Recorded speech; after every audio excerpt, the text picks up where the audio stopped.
वक्फ बोर्डाचा विषय मुळात सुरू कसा झाला आणि वक्फ बोर्डाच्या सदस्यांनी किंवा त्या मंडळाने ठरवलं की ही जमीन वक्फ बोर्डाची आहे असं त्यांनी एकदा जाहीर केलं तर त्याला चॅलेंज नाही. तर अशी कोणाची जमीन ते घेऊ शकतात. वाराणसीच्या तिथेही काय वक्फ बोर्डाचा त्या मंदिराच्या संदर्भाने काय आहे.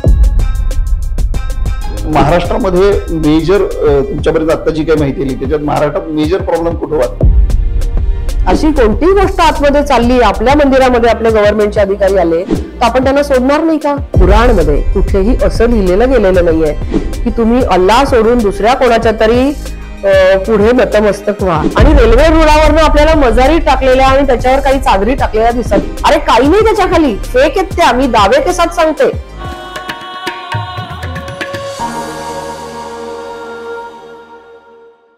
नमस्कार, मी उमेश घोंगडे. बखर मध्ये आपल्या सर्वांचं पुन्हा एकदा स्वागत. देशभरामध्ये वक्फ बोर्ड या विषयावरनं मोठ्या प्रमाणात माध्यमांमध्ये आणि वेगवेगळ्या संघटना पक्षांमध्ये मोठ्या प्रमाणात चर्चा सुरू आहे. सामान्य माणसाला खरं तर नेमकं काय आहे, वक्फ बोर्डाकडे मोठ्या प्रमाणात जमिनी आहेत, याच्या पलीकडे सर्वसामान्य माणसाला या विषयाची फारशी माहीत नाहीये. वर्तमानपत्रांमधनं माध्यमांमधनं ज्या प्रकारच्या बातम्या येतात त्या बातम्यांमधनं क्लिअरिटी येत नाही की नेमकं काय आहे. कारण बेसिक काय ते फारसं कोणी समजावून सांगत नाहीये. जे घडतंय ते फक्त माध्यमांमधनं येतं. मूळ विषय काय आहे तो फारसा सांगितला जात नाही आणि त्यामुळे सामान्य माणसाला तो समजत नाही. खरं तर हा विषय समजून घेण्यासाठी या वक्फ बोर्डाच्या विषयामध्ये संसदेने एक जॉईंट पार्लमेंटरी कमिटी बनवलेली आहे. त्या कमिटीचे ज्या राज्यसभा सदस्य आहेत प्राध्यापक डॉक्टर मेधा कुलकर्णी त्या आपल्यासोबत आज आहेत. एकूण वक्फ बोर्डाची जेपीसी जी कमिटी आहे वक्फ बोर्डाच्या विषयासाठी संसदेनं नेमलेली कमिटी, त्या कमिटीचं नेमकं काम काय आहे, ती कमिटी काय करणार आहे आणि त्याचे परिणाम काय होणार आहेत हे समजून घेण्यासाठी आपण आज त्याच्याशी बोलणार आहोत. मेधाताई नमस्कार. नमस्कार. मेधाताई हे व्यक्तिमत्व खरं तर पुण्याला महाराष्ट्राला सुपरिचित आहे. एका अध्यापिका, महाविद्यालयाच्या प्राध्यापक, प्राचार्य, त्यानंतर नगरसेविका, आमदार आणि आता राज्यसभा सदस्य, त्यानंतर भारतीय जनता पक्षाच्या महिला आघाडीच्या राष्ट्रीय उपाध्यक्ष, अशा वेगवेगळ्या जबाबदाऱ्या त्यांच्याकडे आहेत. एक उच्च विद्या विभूषित असं व्यक्तिमत्व आणि म्हणूनच खरं तर राज्यसभेवर त्यांना संधी मिळाली आणि राज्यसभेसारख्या एका मोठ्या सभागृहाच्या त्या आता सदस्य आहेत. आणि देशाच्या दृष्टीनं जी एक वक्फ बोर्डाचा जो विषय आहे त्याच्यासाठी जी महत्वाची जॉईंट पार्लमेंटरी कमिटी आहे त्याच्यामध्ये त्यांचा समावेश आहे. खरं तर त्यांचा समावेश झाला याचा अर्थ त्यांचं एकूण ज्ञान, एकूण अभ्यास याचा विचार करूनच निश्चितपणे त्यांच्या पक्षाने संसद सदस्य म्हणून त्यांना त्या कमिटीवर घेतलेला आहे. त्यांच्याकडनंच आपण तो विषय नेमका काय आहे, नेमका वक्फ बोर्ड काय आहे, त्याच्या जमिनी काय असतात आणि एकूण विषय काय आहे आपण समजून घ्यायचा, अगदी सोप्या भाषेत समजून घ्यायचा प्रयत्न करूया. मेधाताई, मी सुरुवातीला हा सगळा तपशील प्रेक्षकांना कळावा यासाठी, विषय समजावा यासाठी सांगितला. आपल्याकडनं मला हा सगळा विषय समजून घ्यायला आवडेल जेणेकरून तो प्रेक्षकांनाही कळेल. वक्फ बोर्डाचा विषय मुळात सुरू कसा झाला.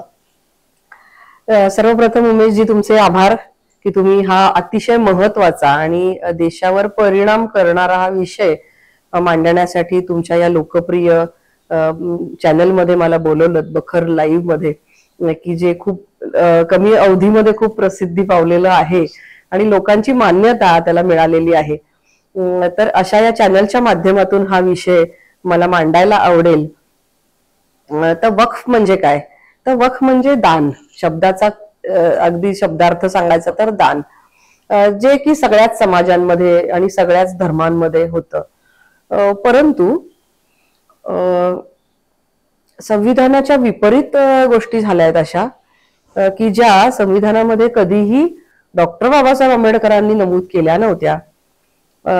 तर ते बदल आधीच्या काळांमध्ये करून वक्फ बोर्ड जे आहे त्याला अतिशय अपरिमित असे अधिकार दिले गेले. आणि आज वक्फ बोर्डाच्या ज्या जमिनी आहेत तर त्यांची संख्या, त्याचा एरिया खूप प्रचंड प्रमाणात आहे.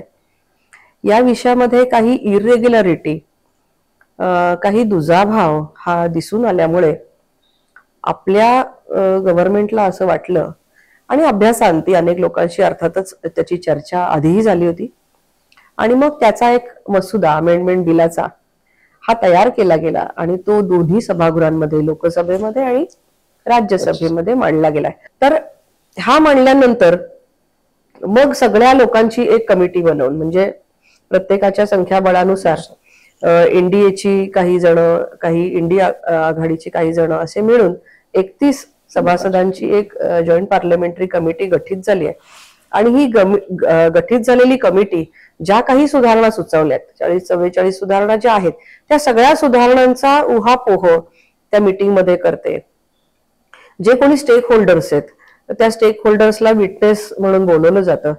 त्यांचे मुद्दे, की त्यांचा पाठिंबा आहे का त्यांचा विरोध आहे, हे मुद्दे त्याच्यात मांडले जातात. वक्फ बोर्ड ही सर्वसाधारणपणे सांगायला गेलं तर एक इस्लाम धर्माची, त्यांचा धर्म वाढवण्यासाठी किंवा त्यांच्या धर्माची प्रार्थना स्थळ असलेली किंवा त्यांच्या धर्माच्या या असलेल्या प्रॉपर्टी मधून काही रुग्णालय असतील, गरिबांसाठी काही सेवा असतील, दर्गे असतील, अशा प्रकारची एकत्रित अशी प्रॉपर्टी म्हणजे, आणि ते हँडल करणारं बोर्ड म्हणजे वक्फ बोर्ड. त्या संदर्भातले वाद सोडवणारं ट्रिब्युनल म्हणजे त्यांचं वक्फ बोर्डाचं ट्रिब्युनल. तर अशा प्रकारे आतापर्यंतच्या ज्या व्यवस्था आहेत आणि त्यांना दिले गेलेले अधिकार आहेत, याच्यात काही इरेग्युलरिटी वाटल्यामुळे किंवा काही म्हणजे अनियमितता तर आहेच आणि असमाधानकारक कार्य किंवा तक्रारींचं स्वरूप जास्ती असं सगळं वाटल्यामुळे हे या अमेंडमेंट सुचवल्या आहेत. तर त्याच्यावर आता सध्या आम्ही काम करतोय. तुमचं सध्या हिअरिंग सुरू आहे, म्हणजे वेगवेगळ्या राज्यातल्या ज्या वक्फ बोर्ड मंडळ आहेत त्यांच्या हिअरिंग आपण घेत आहे. तर ही सगळी जी प्रक्रिया आहे याला किती वेळ लागणार, याची काही मुदत असेल? आता मागच्या अधिवेशनामध्ये असं सांगितल्यानुसार की पुढच्या अधिवेशनाच्या पहिल्या आठवड्याच्या शेवटच्या दिवशी, ओके, म्हणजे जे आपण आता नोव्हेंबर किंवा त्या सुमारास हिवाळी अधिवेशन असतं, तर त्या अधिवेशनाच्या पहिल्या आठवड्याच्या शेवटच्या दिवशी या समितीचा जो काही रिपोर्ट तयार होईल, हा रिपोर्ट सह हे पुन्हा सादर करायचं आहे असं साधारणपणे सांगितलं. सर्वसामान्य लोकांना त्याबद्दल काही आक्षेप किंवा त्याला सपोर्ट करायचा असेल किंवा काही आणखी सजेशन असतील तर या संदर्भातली मला वाटतं ऑनलाईन एक प्रोसेस होती, आक्षेप किंवा सपोर्ट जे काही ते सबमिट करायची. तर ती मुदत संपल्यानंतर लोकांना काही सुचवायचं असेल, मेल करायचे असतील तर काही सुविधा आहे? कारण मला वाटतं ती मुदत संपलेली आहे. मुदत आधी 10 तारखेपर्यंत होती, मग 12 तारखेपर्यंत वाढवली, मग पुन्हा 15 तारखेपर्यंत वाढवली, पण तीही आता मुदत संपलेली आहे. म्हणजे ऑनलाईन ईमेल, त्यांनी ईमेल आयडी डिक्लेअर केला होता, पेपर आउट केला होता आणि तिथे तुमचे काय ऑब्जेक्शन्स असतील तर कळवा. पण काही जणांना हे उशिरा कळल्यामुळे लोकांचा ओघ जो आहे हा पर्सनली आम्हाला सुद्धा येतोय किंवा कमिटीच्या इतरही मेंबर्सला येतोय. महाराष्ट्रामधून पण आम्ही काही मेंबर्स आहोत. तर एक विनंती तुमच्या माध्यमातून लोकांना करेन की जे कोणी या संदर्भातले काही इनपुट्स देऊ इच्छितं किंवा ज्यांना कोणाला असं वाटतं की स्वतःच्याही काही जमिनी अशा पद्धतीने गेल्या आहेत वक्फ बोर्डाच्या संदर्भात आणि तो त्यांना न्यायाच्या प्रतीक्षेत आहेत, तर नक्की त्यांनी माझ्याशी संपर्क करा. माझा फोन नंबर आपण जर याच्यावर डिक्लेअर करू शकलो तर ते आपल्याशी संपर्क करतील आणि आम्हाला तुम्ही संपर्क केला तर तुमचं जे काही डॉक्युमेंट्स असतील तर ते त्याच्यावर काय असेल ते योग्य शहानिशा करून योग्य वाटत असल्यास ते आपण नक्की वरपर्यंत पोहोचवण्याचा प्रयत्न करू. वक्फ बोर्डाच्या संदर्भात आणखी एक खरं तर तो गैरसमज आहे की तो समजही मलाही माहित नाहीये, मी तुमच्याकडनं तो क्लिअर करून घ्यायचा प्रयत्न करतोय.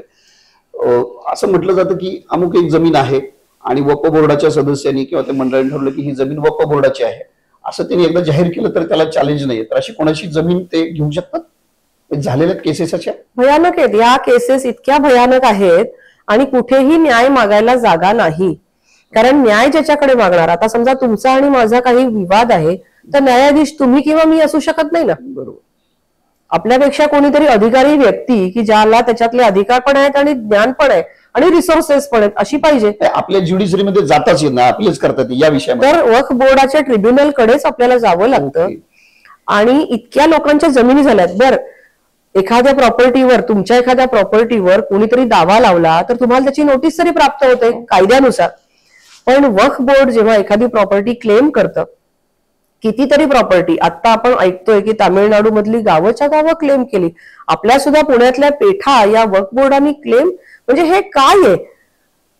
चंद्रशेखर आझाद उद्यान जे आहे ते उद्यान म्हणजे तुम्ही वक्फ बोर्डाचं म्हणून क्लेम करता, ज्ञानव्यापी मंदिराचं आपण ऐकलं असेल की अशा प्रकारच्या कितीतरी प्रॉपर्टीज आणि सर्वसामान्यांच्या सुद्धा कित्येक प्रॉपर्टीज, गावाच्या गावं, राहती घरं, एकरच्या एकर जागा या जेव्हा वक्फ बोर्ड क्लेम करतं आणि सांगतं की आमची 10 वर्षापासूनची प्रॉपर्टी आहे, अरे 30 वर्षापासून व्यक्ती तिकडे राहतंय, त्यांच्याकडे त्यांचे कागदपत्र आहेत, तुमच्याकडे कोणते कागदपत्र आहेत ते तुम्ही दाखवा.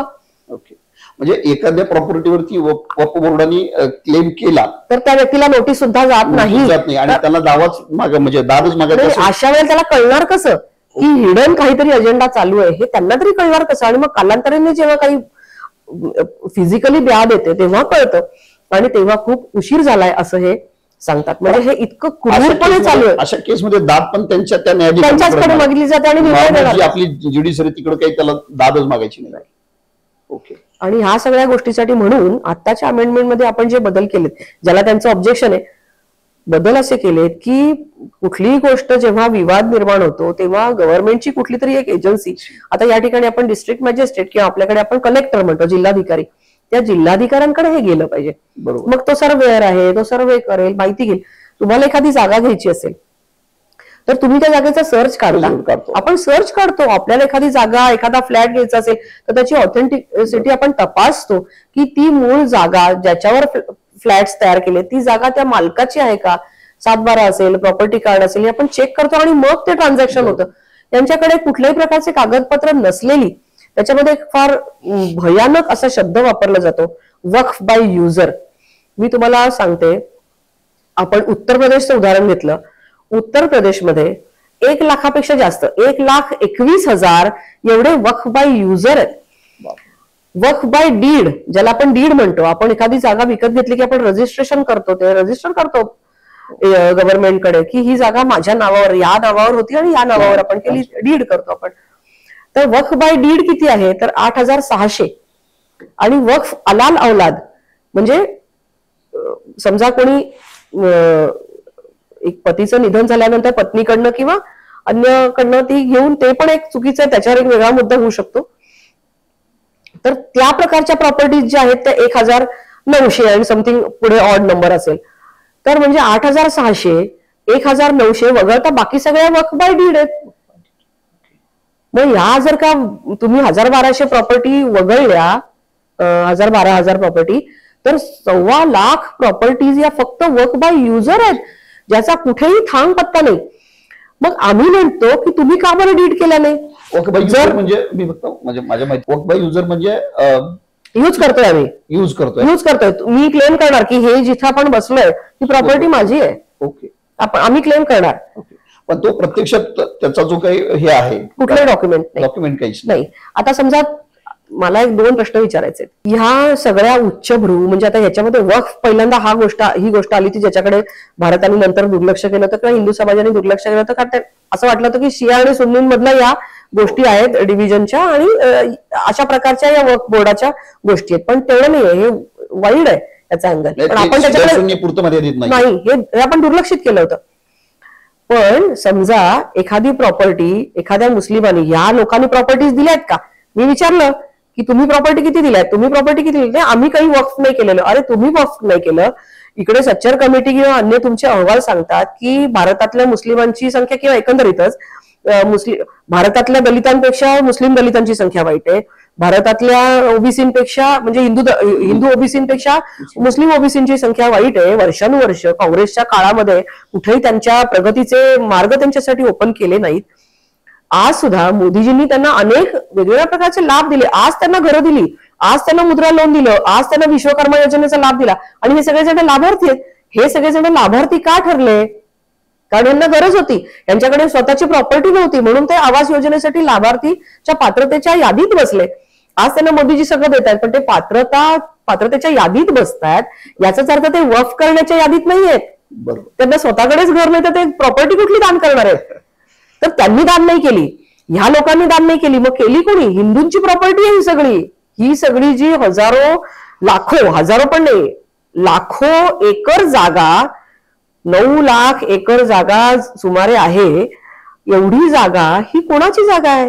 ही भारतातल्या हिंदूंची जागा आहे. कुठल्याही वर्णाचे, कुठल्याही जाती जमातीचे असू देत, अरे ही हिंदूंची जागा आहे, ही तुम्ही लोकांनी दान नाही केली, मग ही जर तुम्हाला त्यांनी दान केली सांगता की आम्हाला हिंदू पण दान करतात, हिंदूंना दान करायचं असेल तर ते हिंदू मंदिरांना दान करतील, हिंदू संस्थानांना दान करतील, एखाद्या आश्रमाला दान करतील, एखाद्या अनाथ आश्रमाला, वृद्धाश्रमाला दान करतील, तरी ठीक आहे. लॉजिकली आपण म्हणू की तुम्हाला दान केली, दाखवा ना. एखादा हिंदू जेव्हा त्याचा वृद्धापकाळ येत असेल किंवा अन्यही वेळेला तो मुलांसाठी प्रॉपर्टी सोडून जाणार असतो, तेव्हा तो विल करतो का नाही? तो त्याचं मृत्यूपत्र तयार करतो, तो किंवा ती त्या डॉक्युमेंटच्या आधारे त्यांना प्रॉपर्टी देतात. ही हिंदूंची पद्धत आहे की ती प्रॉपर्टी आपल्या कोणाला द्यायची आहे किंवा मुलांना न देता त्याच्यातलाही एक पार्ट आपल्याला कुठला तरी दान म्हणून वेगळा द्यायचा आहे, तर तेही ते लिहून ठेवतात की या संस्थेला द्या, या अनाथाश्रमाला द्या, ते लिहून ठेवतात. हयातीत द्यायचं असेल तर ते गिफ्ट डीड करतात. तुमच्याकडे त्यांनी दान दिल्याचे काही तर दाखवा. अशा कुठल्याही प्रकारचं तुमच्याकडे काही डॉक्युमेंटेशन नाही, चिठ्ठी चपाटी नाही, आणि तुम्ही सांगता यांनी आम्हाला दान केली. मग आम्ही म्हणणार ना की ही तुम्हाला दान केली कशावरून, का तुम्ही त्यांच्याकडनं बळजबरी घेतली, तर याचे पुरावे द्या. हे पुरावे आम्हाला हवेत.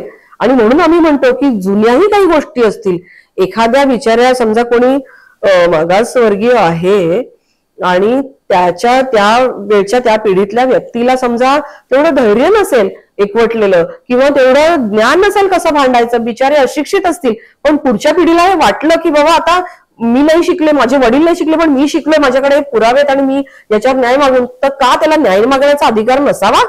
त्याला अधिकार असला पाहिजे, त्याला तो न्याय मिळाला पाहिजे. भले 10 वर्षापूर्वी जमीन गेली असेल, 50 वर्षापूर्वी जमीन गेली असेल.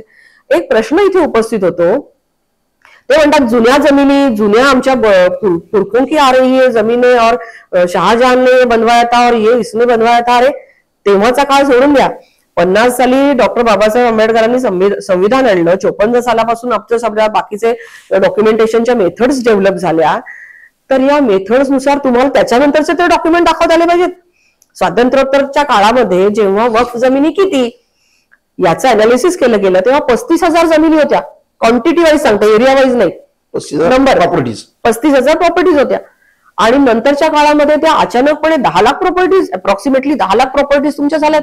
मग या कोणी केल्या? कुठल्या मुसलमानांनी केल्या? जर तुमचा कमिटीचा अहवाल सांगतो की मुस्लिम त्या अवस्थेमध्ये नव्हते, हे जे सगळं झालेलं आहे या मधल्या काळात, म्हटलं 35,000 10 लाख पर्यंतच्या प्रॉपर्टी गेल्या, हे कुणीतरी जाणीवपूर्वक अगदी ठरवून 100% निश्चितपणे ठरवून या अशा जमिनी घेतलेल्या आहेत, टाकून ठेवले त्याच्यावर रिझर्वेशन की या आमच्या आहेत, क्लेम केलेले आहेत, कुठलाही त्याला आधार नाही, आणि धाक डपडशा दाखवून, धाक डपडशा ही त्यांची स्टाईल आहे. आता परवाच पेपरमध्ये नाही, चॅनलवर एक बातमी दाखवली गेली जी युट्यूबवर सुद्धा फिरते, व्हॉट्सअपवर सुद्धा फिरते, की एका ठिकाणी एक अनधिकृत मस्जिद बांधली गेली आहे.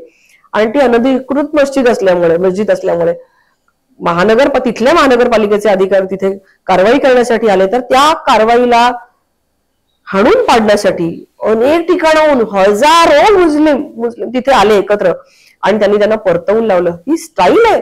कोण तिथे टिकावं लागणार? आपला जीव महत्वाचा समजून जर काही यंत्रणा पळून जाऊ शकते, तर बिचारे ज्यांची जमीन जाते, जीवाच्या भीतीने कोणी त्यावेळेला बोललं नसेल, आणि यावेळेला आता शासन त्यांच्या पाठीमागे. बरं, हेही गोष्ट जाऊ दे, बोर्डामध्ये ते जे दावा करतात वक्फ बोर्ड हे यासाठी आहे, इट्स अ चॅरिटी, आणि काही गरीब, जे त्यांच्या समाजातले काही गरीब, यांना शिक्षणासाठी, आरोग्यासाठी या सगळ्या गोष्टी आणि ही यंत्रणा उभी करायची, रुग्णालय. तुम्ही ऐका, एकेका पिछडलेल्या अशा एकेका मुस्लिमाचं म्हणणं ऐका. काल म्हणजे परवा पसमंदा समाजाची एक युट्यूबवर मी मुलाखत ऐकत होते.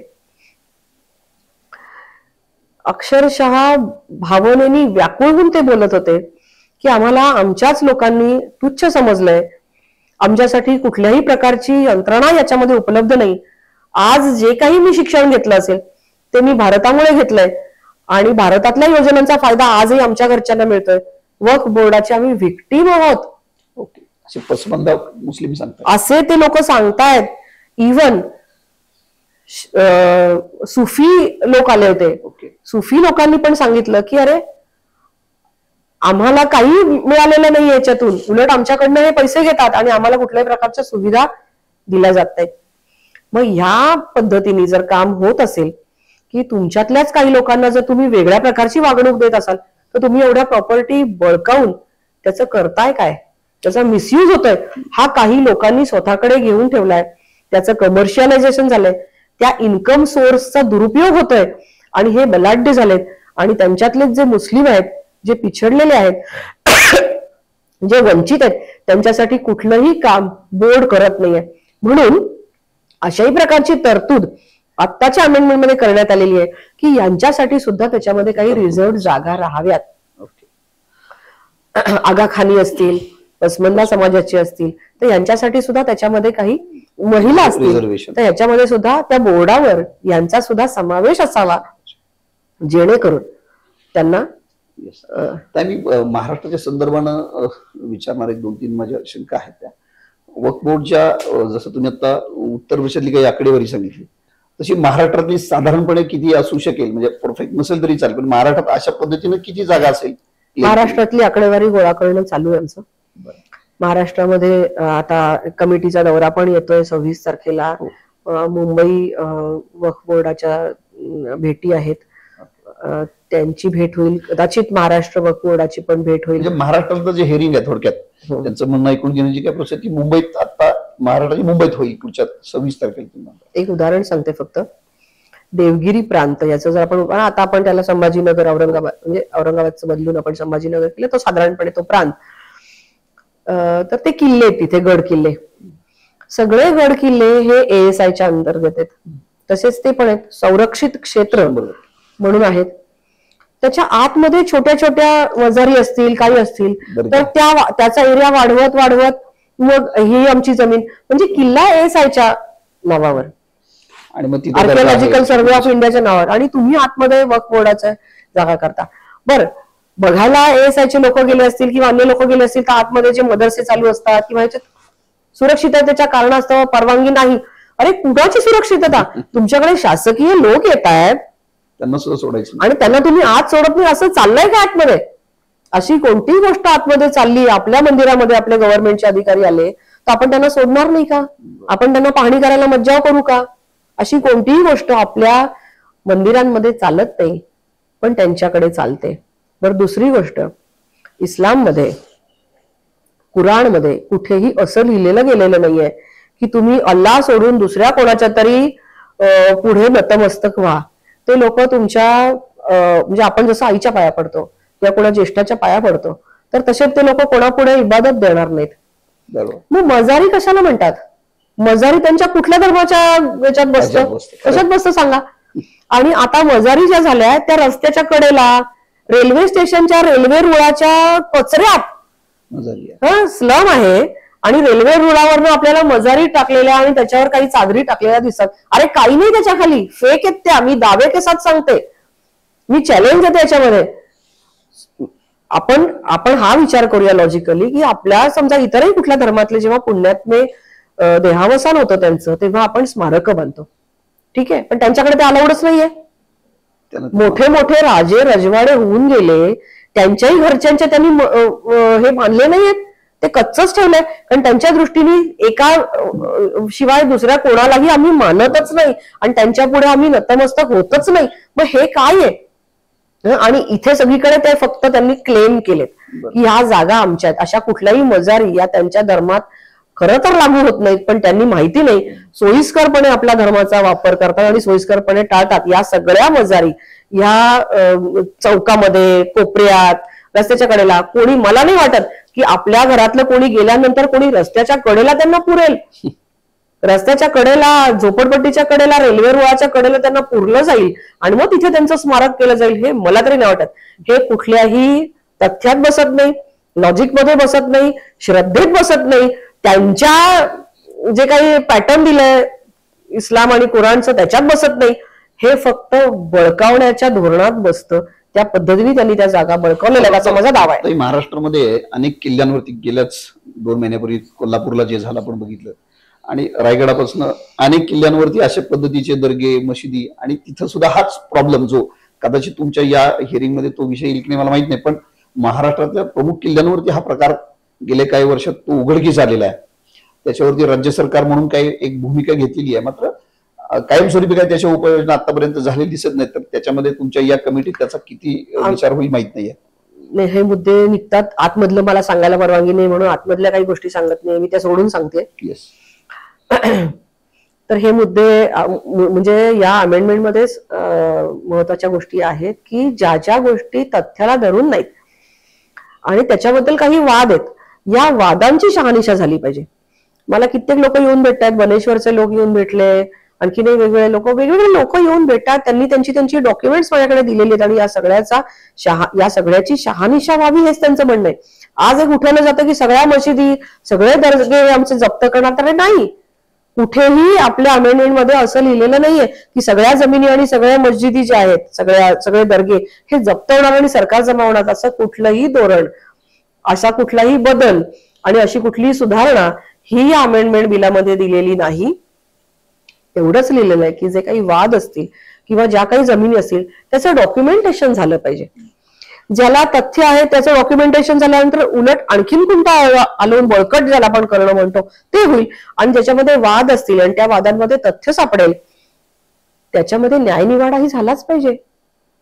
या गोष्टी केल्या पाहिजे. त्याच्यामध्ये मागासवर्गीय मुस्लिम असतील त्यांना घेतलं पाहिजे, महिलांना संधी दिली पाहिजे, याचा चॅरिटी म्हणून उपयोग झाला पाहिजे. कोणाच्या तरी एकट्याच्या घशात जात आहे, त्यांनी मुतवल्ली जे आहेत, मुतवल्ली वर्षानुवर्ष तिथे काम करतात आणि त्यांना त्याचे फायदे होत असतील तर ते एकतर्फी नाही झाले पाहिजेत. पण दुसरी गोष्ट एक अजून सांगते की ते असं म्हणतायत की हे संविधानाला धरून नाही, आर्टिकल 25 आणि आर्टिकल 26च्या विरोधात आहे. एक काही कॉन्व्हर्सेशन सुरू झालं की ते बोलतात कसं आर्टिकल 25 आणि 26च्या विरोधात आहे. आर्टिकल 25 काय सांगतं? आर्टिकल 25 हे सांगतं की प्रत्येकाला आपल्या धर्माप्रमाणे आपल्या प्रार्थनेच्या पद्धतीचा अवलंब करण्याचा अधिकार आहे, आपल्याला आपल्या श्रद्धास्थानांचा हे करण्याचा अधिकार आहे. 26 काय सांगतं? तुम्हाला जी तुमची प्रार्थना स्थळ आहे ती जपण्याचा अधिकार आहे, तुमची स्वतःची आहेत ती. तुम्ही जर का म्हणाल की अयोध्या ही आमचीच आहे आणि सगळंच आमचंच आहे तर याला अर्थ नाही. तुम्ही कसंही तुम्ही तुमच्या प्रार्थनेप्रमाणे प्रार्थना करा. आणि आमची पूजा स्थळ आहेत, तुमची प्रार्थना स्थळ आहेत, प्रार्थना कुठेही करता तुम्ही, आमची पूजा स्थळ आहेत. आमचा देव आम्हाला दिसतो, आम्ही त्याला ओवाळतो, आम्ही त्याला अंघोळ घालतो, आम्ही त्याला नैवेद्य दाखवतो. तुम्ही सुरुवातीला मग अशी बोलताना वाराणसीच्या संदर्भाने उल्लेख केला, तर वाराणसीच्या तिथेही काय वक्फ बोर्डाचा त्या मंदिराच्या संदर्भाने काय आहे? आपल्या प्रत्येक मंदिरांमध्ये त्यांचे क्लेम आहेत. वाराणसी असू देत, मध्यंतरी उल्लेख पुण्यात पण आहेत. पण हे इतिहास सांगतो, उत्खननाचे, आर्किओलॉजीचे सगळे पुरावे सांगतात. म्हणजे आता अयोध्येचा राम मंदिराची केस आपण जिंकलो, ती केस आपण तथ्यांच्या आधारे जिंकलो ना, ही आपण तथ्यांच्या आधारे जिंकलो. तिथे अजूनही जर तुम्ही मंदिर पाहायला गेला तर तिथे अजूनही त्या काळचे सगळे दगडांवरची शिल्प तेव्हाच्या काळातली सुद्धा तिथे आहेत आणि ते दगड केव्हापासून आहेत ते कळतं. वाराणसीचे असेल, कुठलंही असेल, तेजो महाल, आम्हाला तिथे म्हणे ह्याचा अधिकार द्या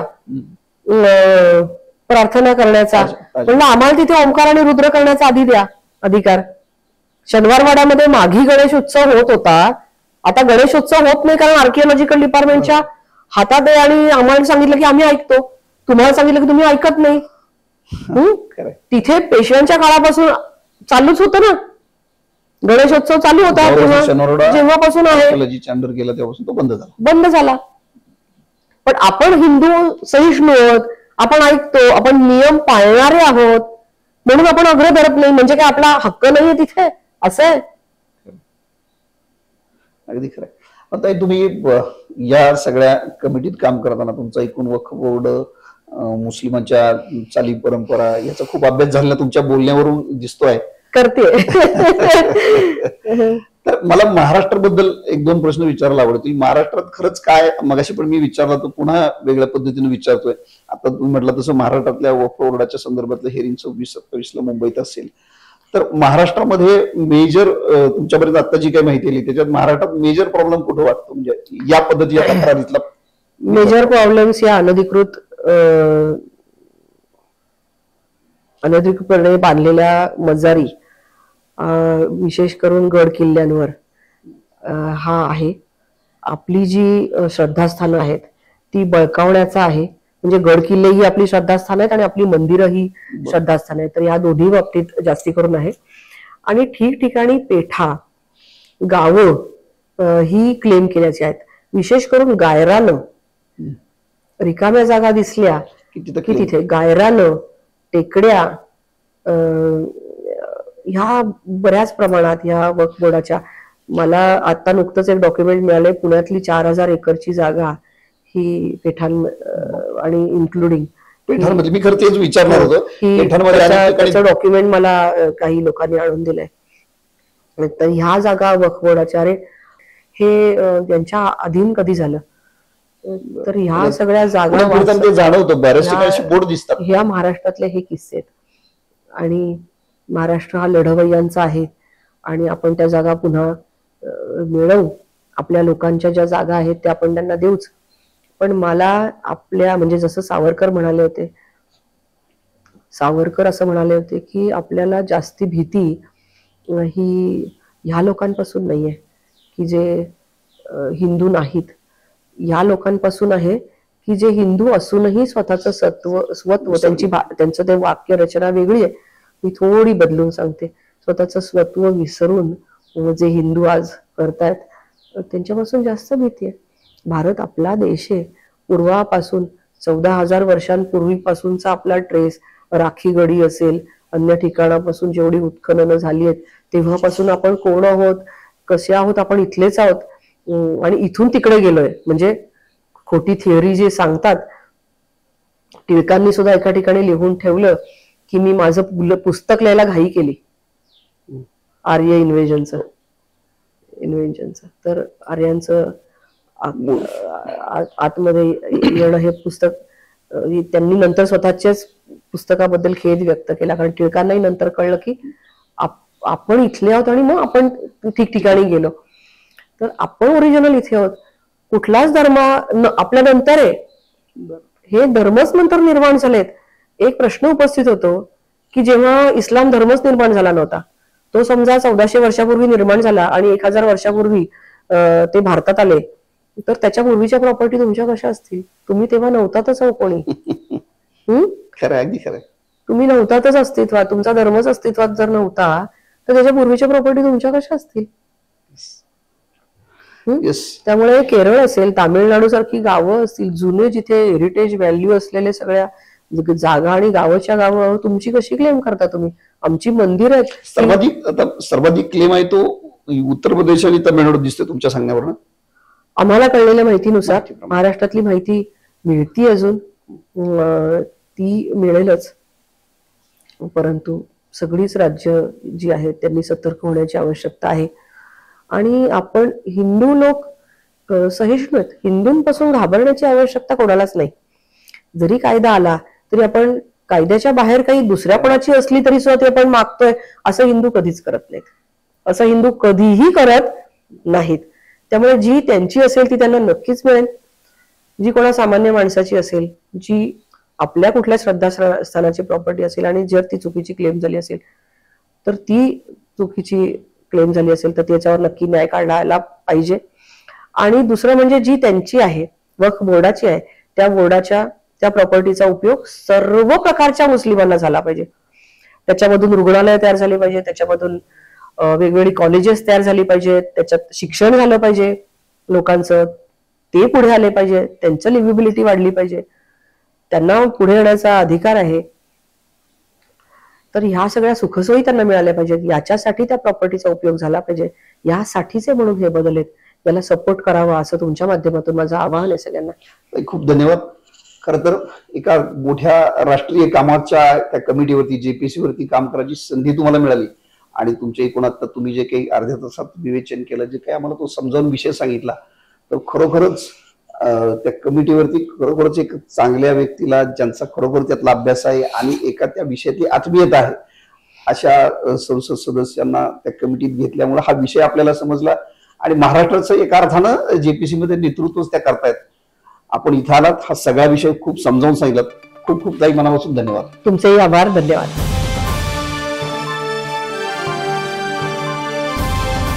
समाजकारण, प्रशासन आणि राजकारणातल्या अचूक विश्लेषणासाठी बखर लाईव्हच्या सोशल मीडिया प्लॅटफॉर्म्सना लाईक, फॉलो आणि सबस्क्राईब करा.